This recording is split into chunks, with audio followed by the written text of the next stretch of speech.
In the world of lights, camera, action, there are many films that tend to overshadow one another. However, the film, The Pursuit of Happiness, stands out from among the rest. Based on the true story of Chris Gardner, once a salesman for medical equipment but ended up becoming homeless with his son, The Pursuit of Happiness highlights some very important themes, such as the strength of the human spirit and the American dream. In his production, it has a great amount of servant speaker qualities, asks some of the ultimate questions, and has many underlying messages that are relatable to everyday life. The film has admirable qualities, such as a unique portrayal of human emotion, focus of providing for family, and the importance of perseverance.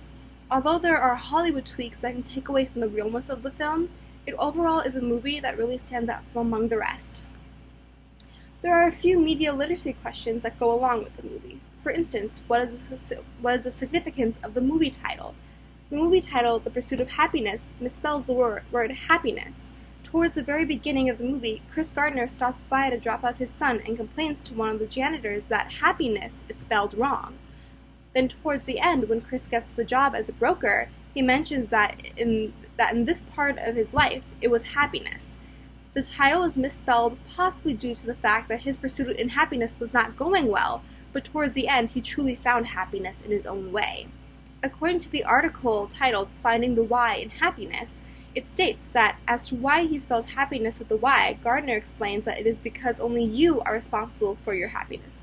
You are responsible for creating the life that you want to lead for yourself and for your family. A second question is who directed, produced, and wrote this movie?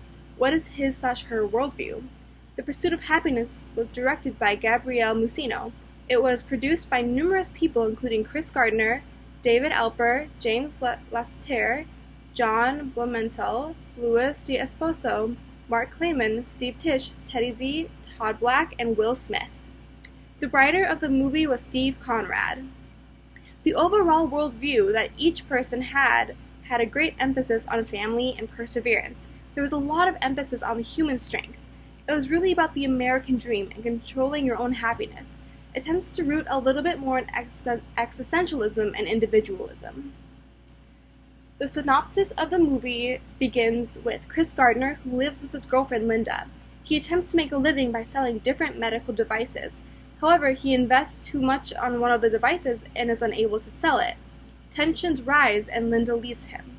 Unable to afford living in their apartment, Chris and his son Christopher end up on the streets. The movie then goes through their struggle of finding a place to stay and the challenging aspects of being a single parent trying to provide for their child without having a place to call home. Chris lands an internship and gives him a sense of hope, but it is not enough to provide for him or his son. They still go through shelters and finding a place to stay. Finally, towards the end of the internship, he is offered a job. This job offering brings Chris tears of happiness. He leaves to go hug his son. The scene is a scene that depicts the reassurance that everything is going to be okay, and that Chris has finally found happiness. Another question is what messages, overt and covert, does this movie promote? Covert includes work towards your goal and don't let anything hold you back. An overt example is don't let anyone tell you that you can't do anything. Even if they are the person closest to you, hold on to your dream. Chris tells this to his son when they are playing basketball. Three other covert examples are the family is one of the most important things in life. Money cannot fulfill everything in life. There is also a great need for shelter and providing for the homeless. And finally, not everyone will ask for help. Don't always assume things about people that are not true. Chris did not appear to be homeless, but that didn't mean that he wasn't struggling or having trouble finding a place to stay. Another question is what value for people do these messages contain? Family is one thing that cannot be taken away from you. You can find happiness when circumstances appear to be grim. Determination can carry someone a long ways, and when you have a dream or goal, do not let others discourage you. You are capable of more than what others think and even more than what you think. Another question is God's natural world depicted in its glory, or is it ignored or marginalized? I think God's natural world is depicted between the lines, but is mostly marginalized or ignored. There is a church that has a shelter, but it doesn't offer a direct Christian message.